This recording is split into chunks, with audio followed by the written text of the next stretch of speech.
I think you're going to find out in these next few minutes that I'm your friend. And I have a great desire to help you to help people. In fact, if there's kind of a theme for my life, it would be that I add value to leaders who multiply value to others. And being with you on my daily choice conversation here today, and Jenna and Josh, thank you for the invitation of letting me come. I'm so honored that you would let me do this. I'm going to be able to add value, I think, to you that will just absolutely multiply throughout your organization and help so many other people, because that's what we're really here for. We're here to make a difference in people's lives. When I think of the industry that you're in, for probably 5 or 6 years, I've had the opportunity to speak to a lot of terrific organizations. And one of the things I've greatly appreciated about you and who you represent and what you do is that I think that the heart and the core of you and what you do is that you truly want to make a positive difference.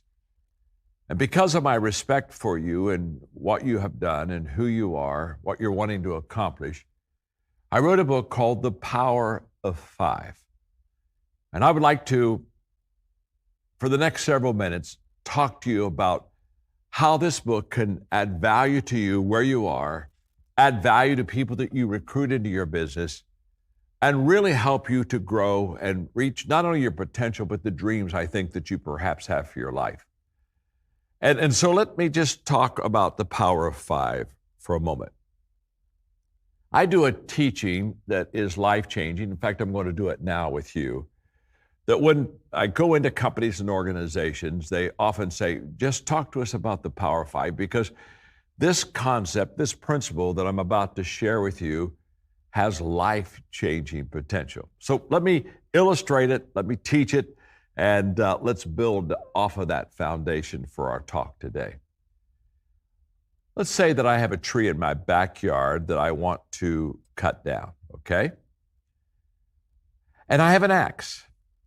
And every day I go out to my backyard and I pick up the axe and I go over to that tree and I swing just 5 times with the axe, hitting that tree. Put the axe down. Next day, go back out, pick up the axe, go to the very same tree. Do the very same thing, 5 times. Chop away at the tree, put the axe down. Next day, go outside, pick up the axe. You're getting it. Go to the very same tree. 5 times, put the axe down. If every day I go pick up that axe, go to the same tree 5 times, I hit that tree. Let me ask you, what is eventually going to happen to that tree? What is that tree going to do? Eventually, you know the answer. Eventually, that tree is going to fall down. Okay? That's a fact. There's no disagreement at all on that. If I every day pick up that axe and go to the very same tree, and all I do is swing just every day, just 5 times, every day, eventually that tree will fall. Now, when the tree falls determines on the size of the tree. If it's a small tree, well, I don't know, maybe in a couple of months the tree would fall down. If it's maybe a big tree, maybe takes 3, 4, 5 years. But we know this. If every day I pick up that axe, I go to that same tree, and every day I just swing 5 times, eventually that tree will fall. That's what we know. Now, the power of 5, this is a huge illustration, and I don't want you to miss it. So when people come to me and they talk about the dreams that they have for their life, the goals that they're writing down that they would like to accomplish, I always think of the power of 5, because in this little story that I gave you are 5 things. 5 things that if you do every day, you'll accomplish the things that you really want to accomplish in life. So let me teach the power of 5 to you. If I want to cut down that tree in my backyard, there are 5 things that need to happen. Number 1 is I need to know what I want to accomplish. In this story, I want to cut the tree down. In other words, I must be very clear on my dream. I must be very clear on what I'm going to be committed to, my time, my effort, my energy, my money. I must be very specific. I must know what I want to accomplish. Cut the tree down. After you know what you want to accomplish, then the second part of the power of 5 begins to play into the game. After I know what I want to accomplish, the second thing that I must do is I must have the right tool to accomplish the task. So what tool do I have in my yard? I go out and I pick up what? An axe. Now, an axe can cut some wood, and so it's the right tool. I go to that axe and I swing 5 times. Now, what makes this swinging effective is I have the right tool in my hand. Let's just say, for example, instead of picking up an axe, let's say I picked up a baseball bat, and I went over to that tree, and I'm faithful, I'm diligent, I'm swinging 5 times. Can I tell you something? The tree's never going to fall. Am I working hard? Yes. Am I faithful, diligent? Yes. Well, why isn't the tree falling? Wrong tool. I've got to know what I want to accomplish, and then I have to have in my hands the right tool. Now, I'm going to stop here just for a moment to say, as a motivational teacher, I've realized that to help people, I need to provide the right tools for them. That's why I write books. That's why we have all kind of resources in our quiver to give you arrows to shoot at the goals that you're wanting to hit in your life, because we understand that the right tool is essential. And so when people tell me they're working hard, that doesn't do a lot for me unless I know that they're working hard with the right tool. The reason that I wrote the book, The Power of 5, was to give you a tool that would allow you to be very successful in your business, and it would also allow you to recruit other people and put that tool into their hand so they could get started right and they could be successful in their business. So back to the power of 5. Know what you want to accomplish. Have the right tool. The third thing that has to happen to have the power of 5 occur in your life is you have to take action.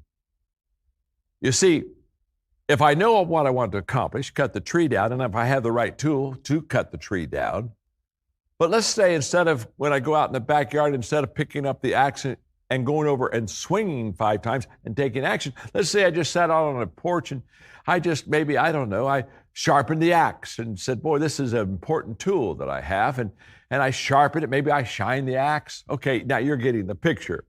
You know that as long as I'm sitting on the porch, shining the axe, sharpening the axe, that tree isn't going to fall. You see, I've got to do something with the tool that is in my hand. I've got to take action. You know, in the word traction, which means to be able to make movement towards something you want to accomplish, within the word traction is the word action.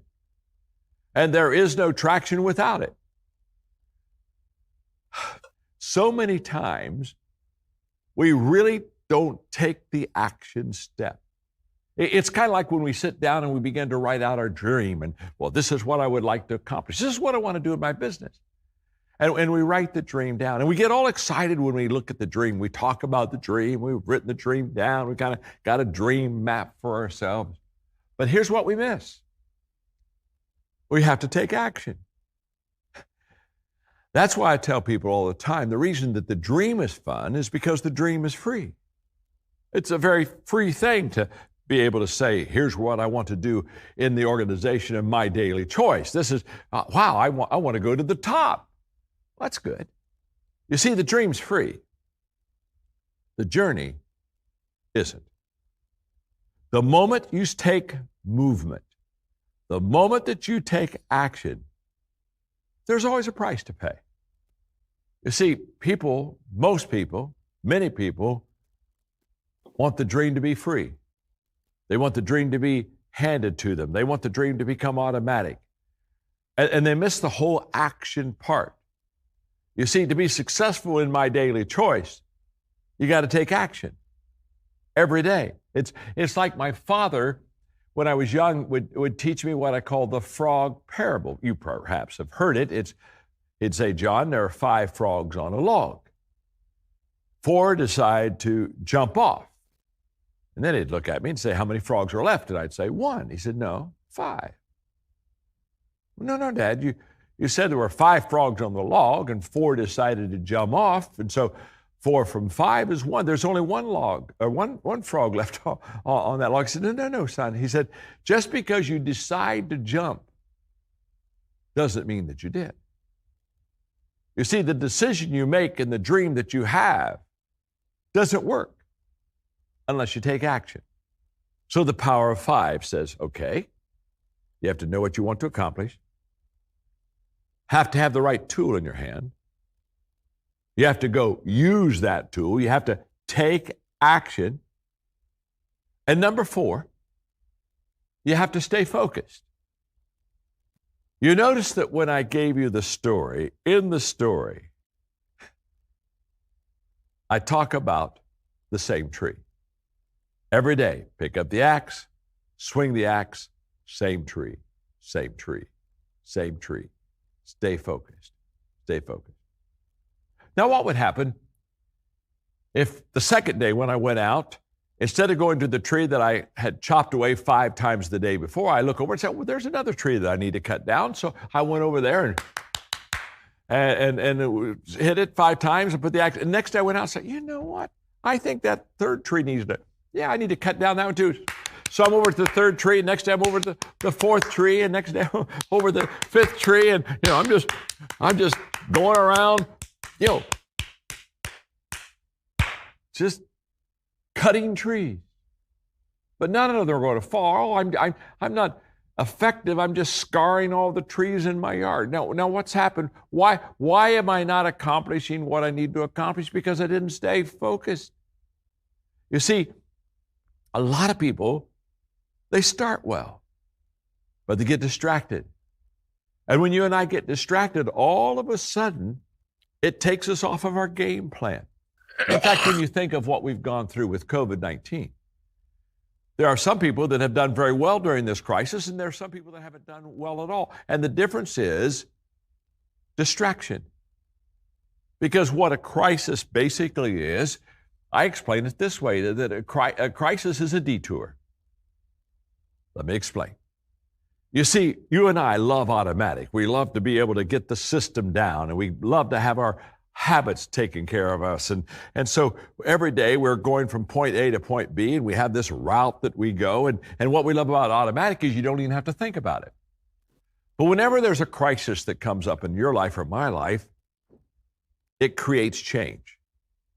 And so all of a sudden, the way we've always done something, we no longer do it that way. In fact, we get to that road that we're so familiar with, and there's a detour sign, so now all of a sudden, we're going west instead of south. And if you're like I am, we don't like the detours. We don't like the detours because we want to get to what we want to accomplish. And now we're wasting our time, and we're having to find another way around this whole process. We don't like the detour. And I'm saying to you that if you are distracted, take the tour, the detour tour. Get on that detour tour and say, what am I going to learn from it? What can I adjust from it? But the whole point of is taking the detour is you're still wanting to get back to what your destination is. On the detour tour, learn from all the new things that you're surrounded with and the new experiences that you're having, but don't lose focus. You're cutting down one tree. When we're distracted, it keeps us from accomplishing what we want to accomplish. Are we still working hard? Yes. Are we still swinging the axe? Yes. Are we still taking action? Yes. But we've forgotten what our focus is. So, the power of 5 says you got to know what you want. You have to have the right tool. You have to take action. You have to stay focused. And number 5, you have to be consistent. Did you notice when I gave you the tree story that there was a word that just kept popping up? That word? Every day. Every day. Every day. Every day. Every day. You see, what I've discovered is consistency compounds. And no one ever quit their way to the top. No one has ever said, well, I was in the game for a few months, but after a while, I got tired. And I mean, do you have to do this all the time? And no one has ever quit their way to the top. What I want you to understand is that tree, when it falls, the person, as they every day swing 5 times, which is showing you again that you don't have to work all day, but you have to work every day. Remember, consistency means you're better to have a set time of doing it every day than to do it really long one day and then skip 3 days. You see, when I started to cut the tree down, I didn't know how many chops it would take for the tree to fall. Let's just say for fun, it was a small tree, and it would take 1,137 chops. What happens if on cut number 1136, I stop? You see, what we don't understand is we never know how long it's going to take to accomplish our goal and our dream, but we do know this, that if we ever stop, if we fail to be consistent, what we know for sure is this: we'll never accomplish our dream. It's possible, because we don't know when the tree is going to fall. It's the story of a sledgehammer with a rock that you just keep pounding on that rock and nothing seems to happen. You just keep pounding, and after a while you kind of say, I don't think anything's happening, I'm going to quit. And I don't know, after 800, 900, there's a certain amount of pounds, and all of a sudden the rock cracks. Now, let me ask you a question. When that rock cracked, when that sledgehammer hit that rock and it cracked, did we just get good on that one swing? No. We've been good the whole time. It's just that last swing was the one that made the difference.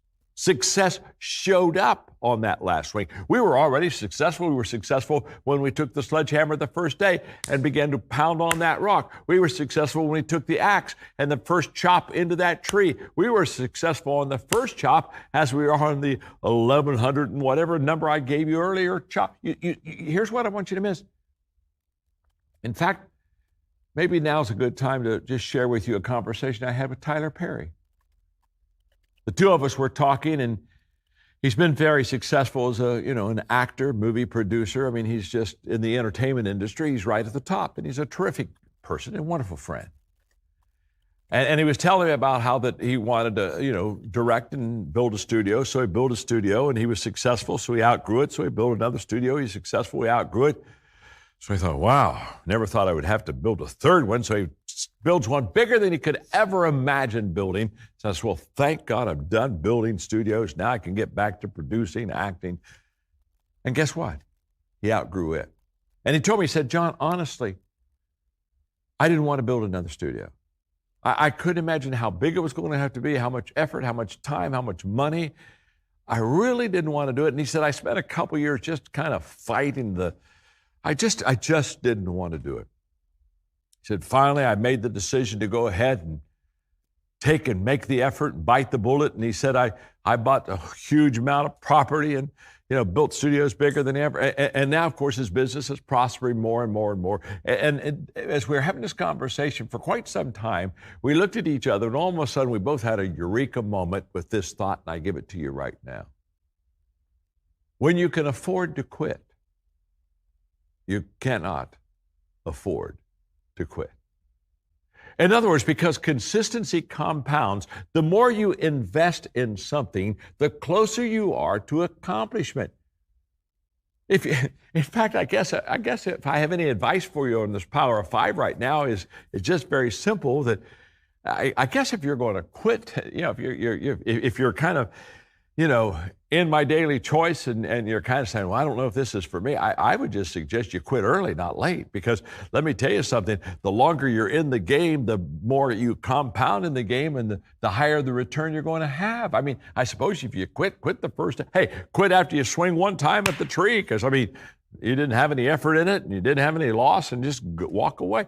But the longer you stay with it, every cut gets you closer to your goal. If I was trying to melt an ice cube, and so I heated the room up from 28 degrees to 29 degrees, what happens to the ice cube? Nothing. From 29 to 30, what happens to the ice cube? Nothing. From 30 to 31, what happens to the ice cube? Nothing.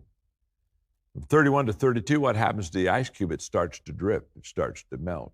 Now, did I just get good when I went from 31 to 32? No. I was good when I went from 28 to 29. The work wasn't wasted. The work was stored. You see, again, don't miss this.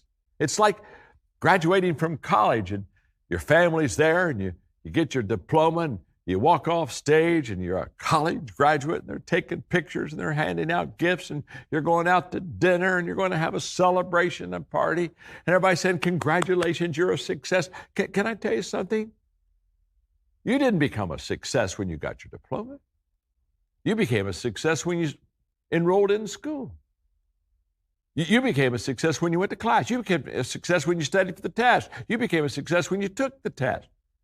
You see, all along the way, you're successful. It's just on graduation day, success shows up. We confuse success with recognition of success. And here's the key. Consistency doesn't get recognized every day. And so therefore, it's not a sexy word. I mean, when you think about it, if somebody says you have a lot of great attributes in your life and they start sharing with you what they really respect and love and kind of adore about you, and the first word out of their mouth is the thing I admire the most about you is you're so consistent. You look at them and say, wow. I was hoping for genius. I was hoping for brilliant. I was hoping for creative. I was hoping for talented. You got a whole list of adjectives of which consistency was not in that list. But I want to tell you, consistency compounds. And once you get in the game and once you stay in the game, and the more that you invest in the game, the higher the return that you get out of the game. Now that is the power of 5. The power of 5 just simply says to us, if we know what we want to accomplish, if we have the right tool, if we take action, if we stay focused, and if we continually are consistent, we will be successful in my daily choice. That's a fact. That's not any theory to it. That's not a hope so, maybe so, could be, should be. No. The power of 5 will bring you success in your business. So, let's go to the second one, okay? Again, they're not in any order of priority. They're just 5 things that you need to do to accomplish great things in your business. The second one is about connecting with people. I want you to know that connection matters. Just like growth matters in your personal development, connection matters. The ability to connect with people. In fact, connection is the lifeblood. It's the foundation of leadership because the foundation of leadership is relationships. That's just a fact. In fact, when people talk to me about leadership, I define leadership very simple as leadership is influence. Nothing more, nothing less. So people come to me and they say, well, if leadership is influence, then how do I get influence? And I share with them it's very, very simple. You get influence by developing good relationships with people. So many times in the area of leadership, people think of loneliness. In fact, we hear the expression that we think is a leadership expression when people say, well, it's lonely at the top. I don't think so. Let me just say this. If it's lonely at the top for you, You're not a leader. You may be a hiker, but you're not a leader. Because leaders are surrounded by people. If leadership is influence, if you're at the top, there ought to be a whole bunch of people at the top with you. In fact, if you're top all alone, well, probably, to be honest with you, you have a personality disorder. You lack emotional intelligence, that's probably for sure. But if you're lonely at the top, here are my suggestions: get off the top. Go down in the valley, find the people. Because here's what I know: connecting matters, because leaders find their people before they lead their people. And to find people, that means as leaders, we go to where they are. You see, there's a mistaken idea that if we're the leader, we're at the top of the mountain, and we're up there, and we're saying, come on up the top, come on, I'm up here. You can get to the top too, come on up, I'm waiting on you. No. If you're at the top all alone, you go down. In fact, you don't go to the top without people. And you slow your pace because you're bringing people with you. And it's okay. What you're doing is you're saying, I'm going to the top, but I'm not going to the top alone. You want to come with me? And you start gathering people, and you start slowly bringing them to the top. There are several laws that I've written about in the 21 Irrefutable Laws of Leadership, but there are a couple I want to mention to you right now. One of them is the law of connection, which basically says leaders touch a heart before they ask for a hand. I like that law. It's true. You connect with people at the heart level before you ever ask them to join your team and help you. Another law is the law of buy-in, which basically says people buy into the leader before they buy into the vision. I have leaders all the time say, I've got this vision.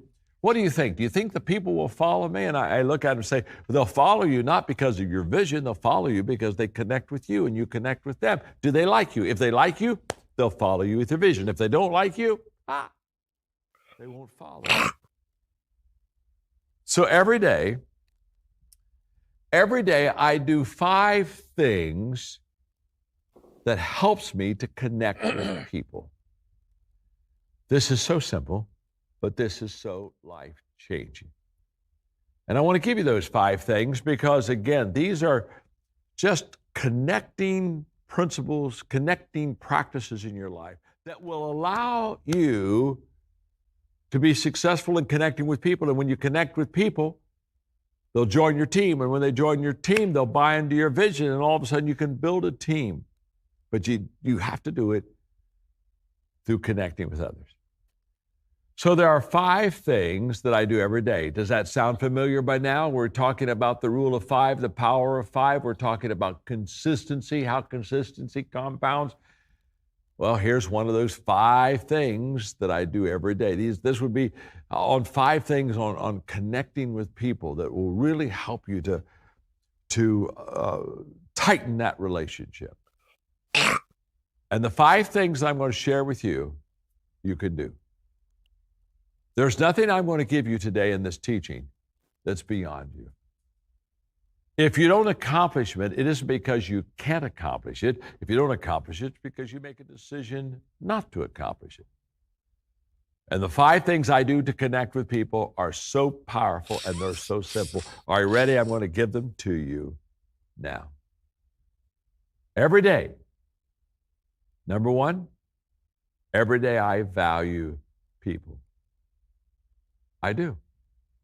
In fact, that's why I'm with you today. That's why I'm with you right now. That's why when Jenna and Josh asked me to come and be a part of my daily choice, I said I would love to do that. I would love to be a part of your program. Why? Because I value them. And you know what? I value you because I value them. And I always value people that I value value.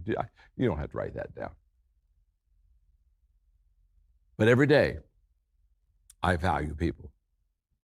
And all of successful connecting begins with truly valuing people. In fact, I tell leaders all the time, if you don't value people that you lead, don't lead them.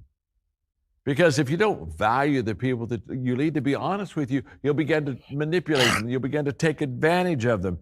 And that's never good. That doesn't work. So every day I value people. I value you. In fact, in my coaching company, we have a statement that I love. It'll work for you. We are people of value who value people and add value to them.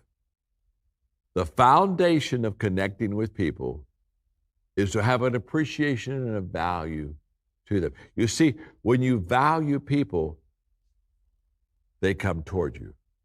When you devalue people, they remove themselves away from you. So every day, number one, I value people. Number two, every day, I think of ways to add value to people. The moment that I value you, I begin now to come alongside of you and say, now how can I add value to you? Because you add value to people that you value, just like you don't add value to people that you devalue. So now that I value you, every day I'm thinking, how can I add value to you? When I realized that I was going to have the opportunity to be part of your conference and address all of you that are part of my daily choice, the first question I asked myself is, okay, how can I add value to you? And I began to think ahead. What can I say? What illustrations? What teaching can I give you that will just add value? What can I put in your hand? Hey, where's the axe that I can put in your hand so you can go cut that tree? Where's that right tool? The Power 5. What can I do? I'm thinking about how to add value to you. When I was writing the book Intentional Living, I was really working with my grandchildren. We have 5, of helping them to understand that every day they had to be intentional in how they connected and related and valued people. And so I had kind of a practice that went on for almost a year. Whenever I'd be with the grandchildren, I would say, okay, now what are you going to do tomorrow to add value to people? What was I doing? I was teaching them to think in their minds. I'm going to be with some people tomorrow. Who am I going to be with? Well, I'm going to be at school, so I'm going with my school friends. Okay, what am I going to do intentionally to add value to them? I'll never forget, my youngest grandson was James, who was 9 at the time. And one evening we're having dinner, and he looked at me and said, Papa, when I go to school tomorrow, I know how I'm going to add value to my classmates and to my teachers. I said, what are you going to do, James? He said, I've decided tomorrow to open the door for people, so that whenever I'm close to a door and somebody's getting ready to walk into it, I'll rush over there, I'll open up the door. And not only have I decided to open the door, but he said, I've decided that I'm going to smile and say, have a good day. I said, James, I love that.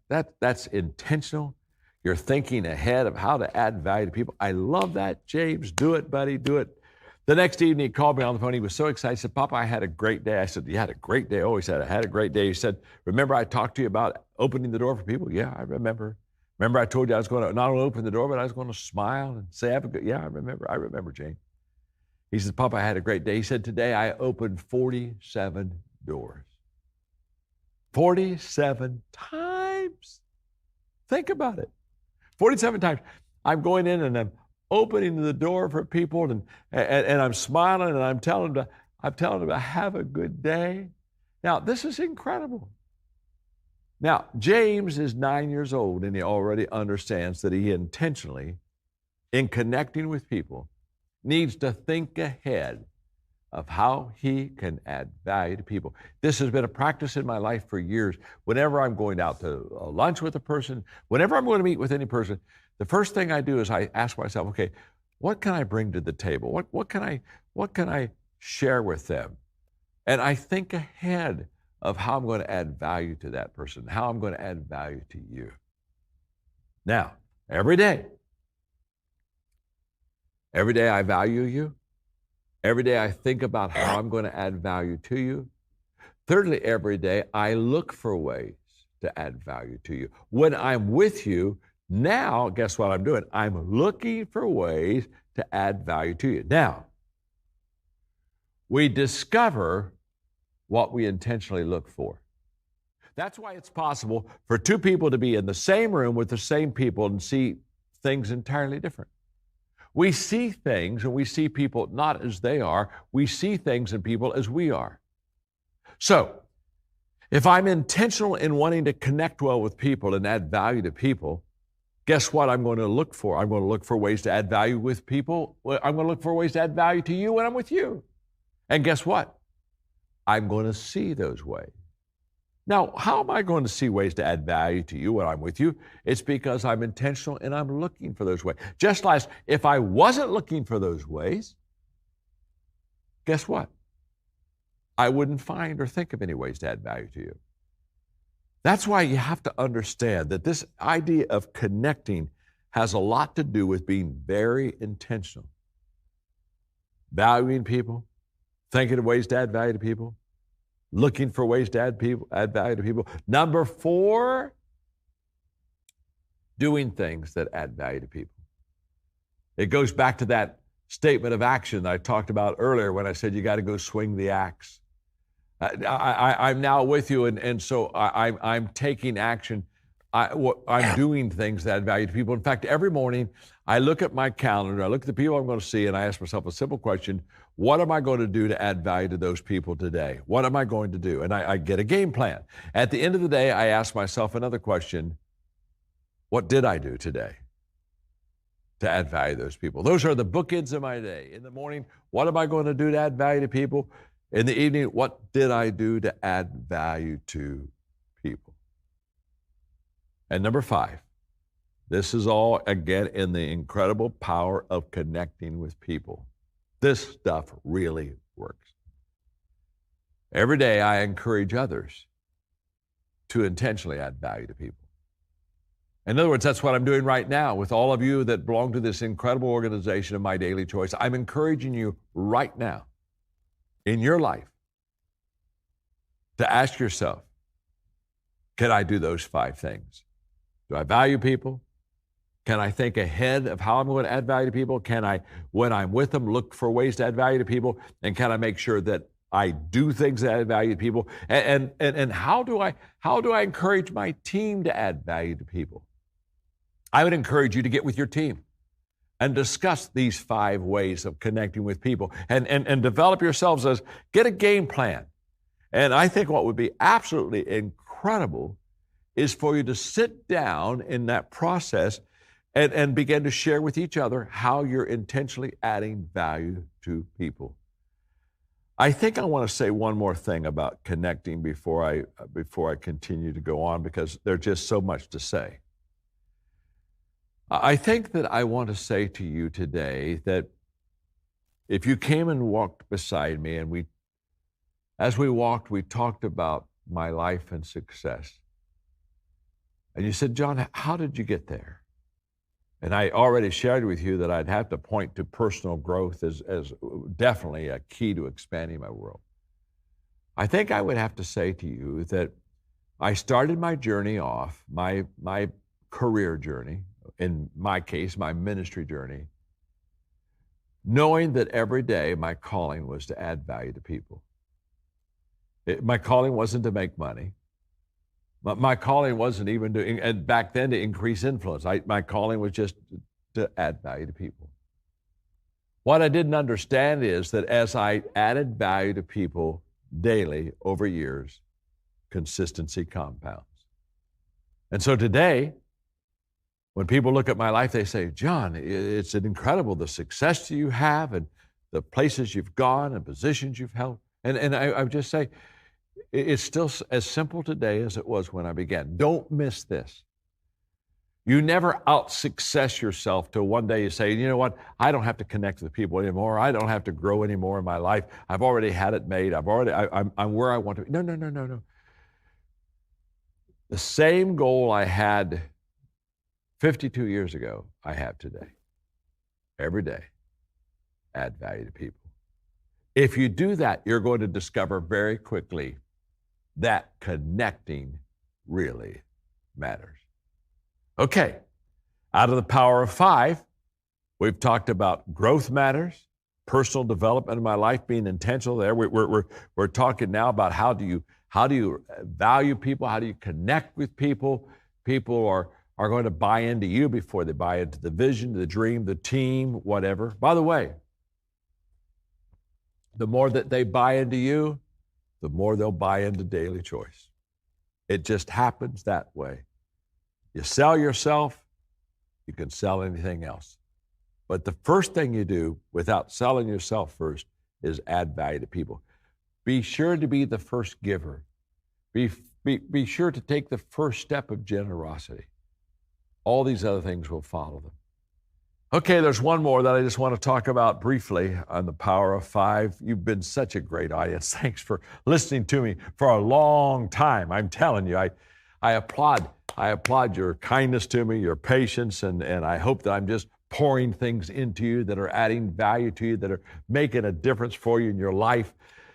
So there's just one more of the power of five, and that is significance. Significance matters. And significance is not the same as success. By the way, I want you to be successful.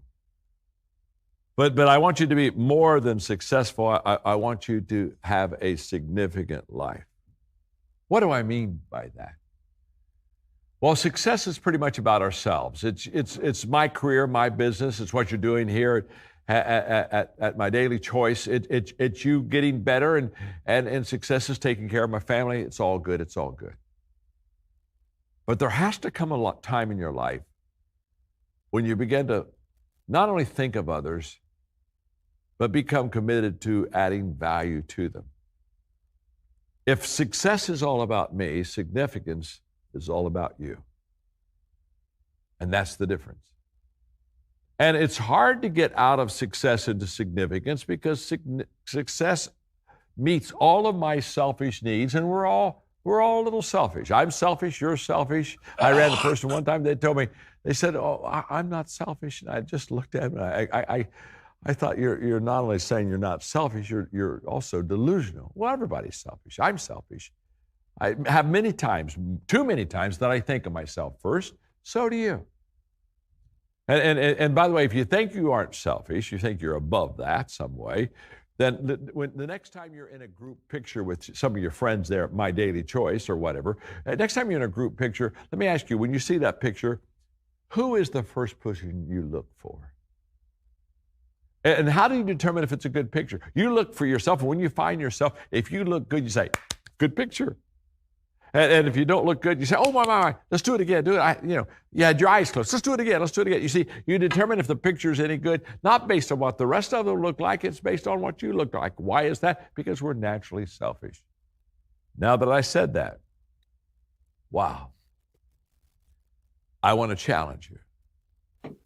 I want to challenge you to begin thinking about living a significant life.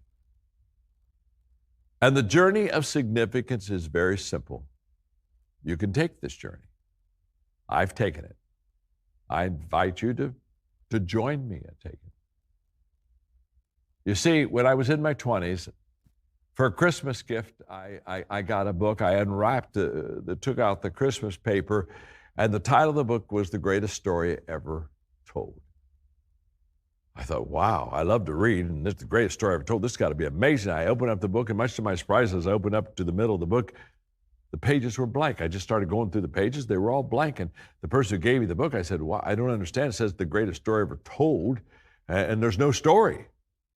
The pages are blank, and her name was Eileen. She said, we'll turn to the front page. And I turned to the front page, and she had written me a note, and the note said something like this: John, your life is before you. You fill these pages with matters of your heart, with your best dreams, with your highest thoughts. You write the greatest story ever told. Wow.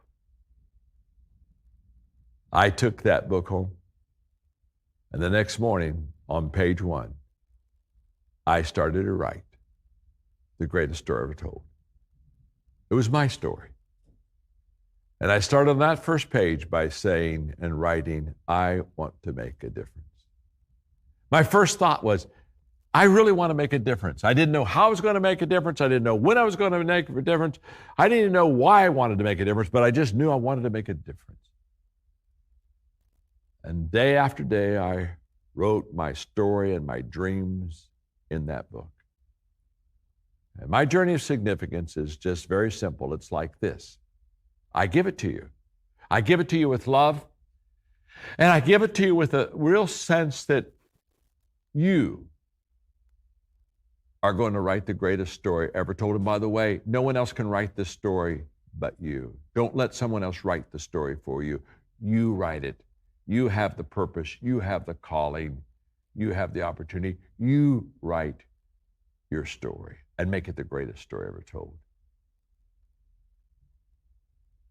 What I wrote was something like this. I want to make a difference, doing something that makes a difference, with people who want to make a difference at a time when it makes a difference. If you can go through those 4 phases, you'll live a significant life. In January 2021, I'm going to have a book that talks about those 4 phases. It's going to be called Change Your World. It's a book that will help you live a significant life. It'll help you be successful in life, but it'll help you be much more than successful. You see, I know a lot of successful people, to be honest with you, they're not all happy. But every significant person, every person that has given themselves to others, they're always fulfilled. I think that's the difference. When I live for myself, there's something missing. When I live for others, that void gets filled. So there you have it. I have loved my time with you. You have been so good to me. Thank you, thank you, thank you for having me. Thank you for taking notes. Thank you for writing all this stuff down. Jenna, Josh, thank you for letting me be part of my daily choice. And again, remember the power of 5. I would encourage you not only to take these notes and practice them, but get my book, The Power of 5. Growth matters. Connection matters. Mindset matters. Leadership matters. Significance matters. You do those 5 things every day consistently, and your life will matter to more people than you could ever imagine.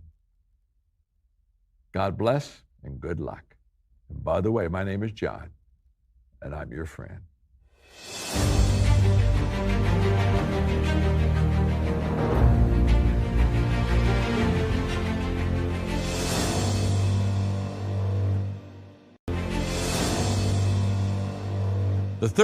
The middle part of the power of 5 is that mindset matters. How I think, how you think, determines so much of our success. In fact, I would be very prone to say to you that without any question, the biggest gap between successful and unsuccessful people is the thinking gap. I've talked a lot about my father because he's an amazing man. He was an amazing leader. When he and Mom celebrated their 50th anniversary, our whole family went to Hawaii for a week to celebrate with them. And one night, everybody had gone to bed except Dad and me, and we were talking. And I said, Dad, you have such an incredible positive attitude. Your thinking is so unbelievably contagious with people. I said, tell me about your thinking and how did you get that positive attitude? And my dad surprised me. He said, I'm naturally not a positive person. He says, I'm melancholy. I think I'm naturally a little bit bent toward cynicism and maybe a little bit of negativism. I said, wow, you sure don't show that. And he said, well, I don't show that because he said, well, let me tell you a story. He grew up in Georgetown, Ohio, just a little town in southern Ohio, not too far from Cincinnati. He said, we were all poor in this little town of about 1,000 people. He said, there were only 3 families in the town that had any money. The rest of us were just poor people. And he said, I was a kid that loved to work, and I was a hard worker. And he said, starting literally in elementary school, by the 5th or 6th grade, I was doing chores for those three families. I would do errands for them. And really throughout school, junior high, high school, he said every day after school I'd go to work. And I'd go to work for these three families. And I kept saying, they're successful. The rest of us aren't successful. What's the difference? He said, I was a junior in high school when I came to this conclusion. The only difference between them and the rest of us is that they thought differently than we did. And he said, John, the moment I realized it was how they thought that was helping them to rise above the rest of us, that I determined to learn how to think in positive ways and to become a success. Wow. That evening, I went back to my hotel room and never went to bed. What my father said triggered me so much that I started writing on my legal pad thoughts and ideas, and it became the formation of the book, How Successful People Think. Now, I've had 11 what you would call million bestsellers. I've had 11 books that sold 1 million copies or more. And of those 11 books that sold 1 million copies or more, they're all leadership except one. The one book that isn't a leadership is the book on how successful people think. And it sold millions of copies because it's a book that just basically says you've got to have the right thought patterns for you to get the right return. And I'm going to give you an example. I'll give you an example of my dad that is just stands out. My father was growing up right after the Depression. And it was a very difficult time. Men were out of jobs, and pretty much every day there was no work to go to.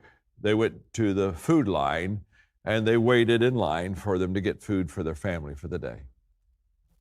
And my father, who was in that environment, in that same town, he didn't go to the food line every day, but every day he would go to a different store in his little town, and he'd introduce himself, and he would say, I know that you can't afford me to work, and I like to work, so I would like to offer you a free day of work. And the store owner, maybe at the hardware store, would say, well, what do you mean by that? He said, well, I like to work, and so can I just work for you for free today? You won't owe me anything at the end of the day, but I'd like to help you. Are there some things you need to have done in the store that you haven't been able to get to? And the owner would say, now listen, you got to understand, son, because my father at that time was just in beginning high school. He'd say, well, now you have to understand now. I can't pay you. I know, Dad said, just let me work for you. And Dad would work hard all day, and at the end of the day, he'd come by and he'd say, well, thank you for letting me work today, and shake his hand. And my father was a hard worker, and inevitably, whoever was in charge of the store would look at him and say, wow, thank you. You really helped us today. I'm sorry I can't pay you. And my dad would look at him and say, it's okay. I'm glad to help you. And then he would say, if at any time you ever are financially able to maybe hire somebody part-time, would you think of me? And he'd give him the contact information, and he'd walk away, and the next day go to another store and do the same thing, and another store and another store. He did that for a month. And by the end of the month, my father had 3 part-time jobs. Everybody else is in a bread line. My dad's going to work. Now, what was the difference? Same town, same time, same environment, but different thinking. And I'm here to tell you that when it comes to our thinking and our mindset, sometimes I just wish that, we could, have a zipper on our head, and you could reach in and pull out that mind and kind of scrub it up and wash it up a little bit and just kind of get your mindset right, because I can promise you, the moment that you begin to think correctly, everything begins to change in your life. One of the books that I wrote is a book called Intentional Living. And if you're going to be an intentional person that lives, one of the things you're going to have to do is you're going to have to be intentional in your thinking. No one ever intentionally lived without thinking first. So thinking precedes intentional living. And in that book, I talk about the fact that everything worthwhile is uphill. So to be successful in life, you have to be intentional because you could only climb uphill intentionally. You don't coast uphill. You don't accidentally get uphill. You have to be intentional.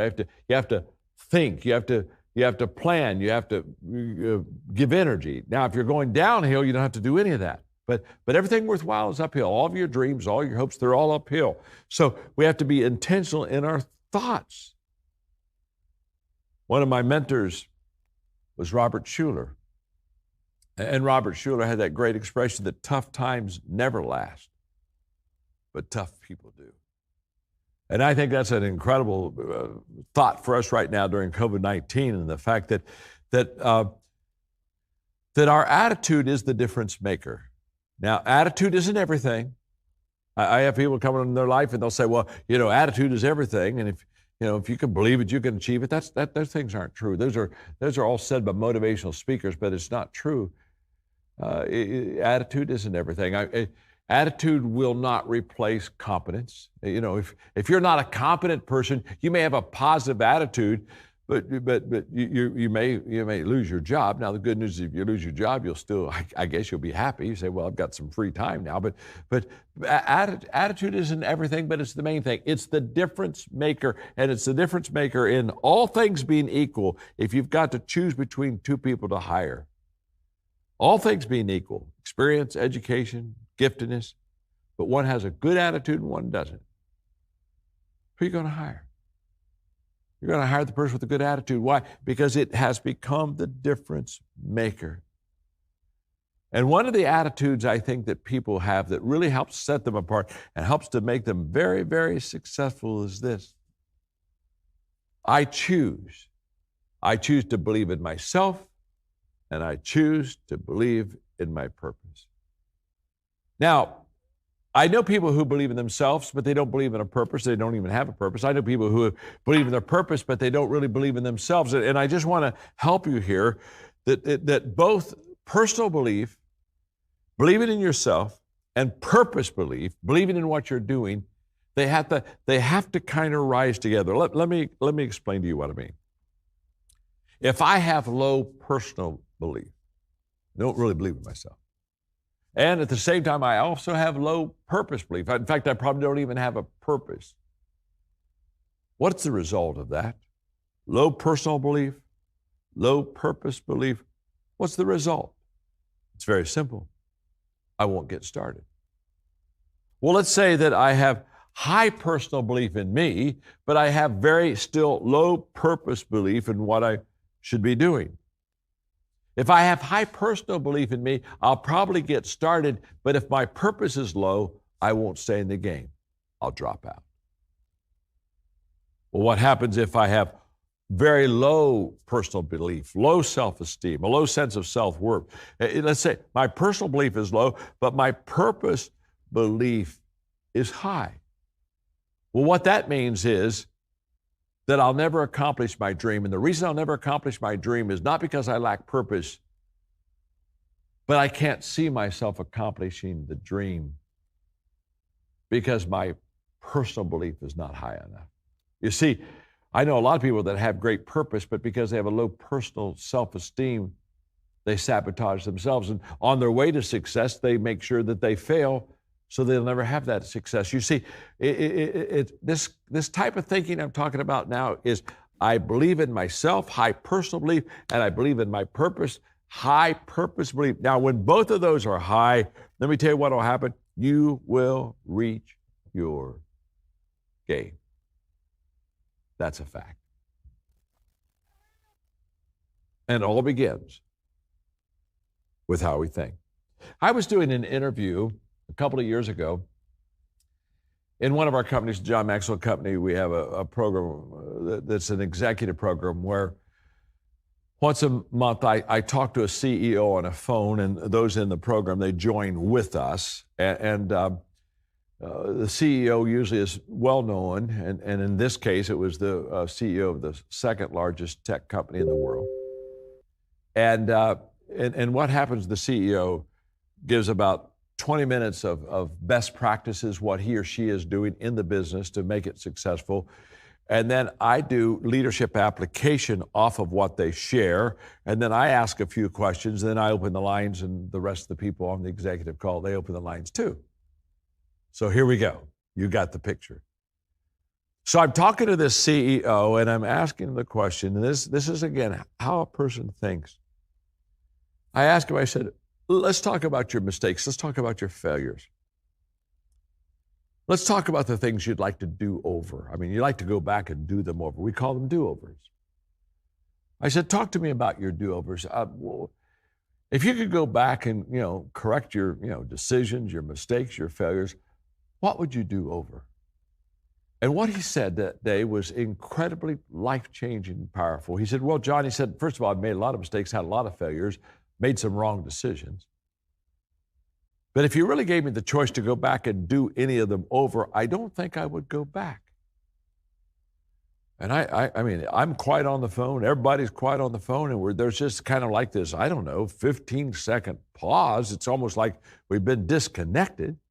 And the process of being disconnected, we aren't at all. It's just that we're all surprised because he's saying, I wouldn't go back and do any of them over. And I said, well, what do you mean? I'm not sure I understand that. He said, well, let me explain. He said, I've had some mess ups. But he said, what I learned in my failure. Now, this is thinking correctly. In other words, he thinks that failure is a learning tool.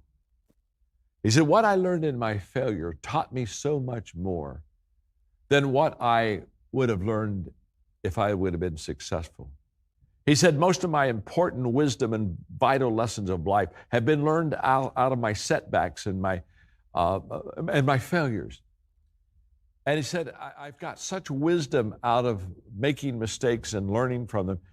He said, I don't think I would do any of them over because the character that I've developed on the inside and the wisdom that I received that helps me be a leader today. He said, to be honest with you, I wouldn't do any of them over because what I learned out of the failures and mistakes, I think was so much greater than what I would have learned if I would never made the mistake. And that day when I hung up that phone, I thought to myself, I am talking to a gentleman. I'm talking to a CEO. I'm talking to a business person. I'm talking to a successful individual who understands that thinking right, your mindset, how you think about life and issues and problems. You see, right now during COVID-19, there are all kinds of problems. But can I tell you something? People that think right are having all kinds of creative thoughts in their life.